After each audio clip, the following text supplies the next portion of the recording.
Keturračius jau nieko nepatiko. Pristatau jums 2000 vatų, šiaip jisai vadinasi regbis.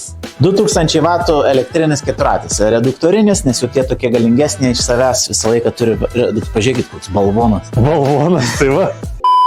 Gale matom labai gražius žibintus, stovi 2 stabdžiai, reduktorinis variklis, galinis bagažiukas ir link priekio einam. Turim iPhone 6 pagal dydį, mažesnis.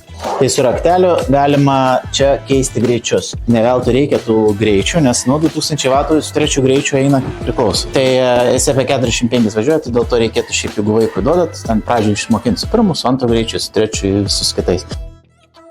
Gazas, va čia yra labai akceleratorius, atsiprašau galbūt, bet aš manau, kas mus žiūri, žino taip tokius žodžius, jis yra su kaip keturračiu priklauso, nesukamas. Kuo skiriasi, kokie privalumai yra šitokio ir sukam? Sukamas yra, kai toks mažiukas, tai yra viskas tvarkoj su juo, bet yra problema viena, jeigu, pavyzdžiui, trečių greičių jau ir druk nepamatys, gali užlupti.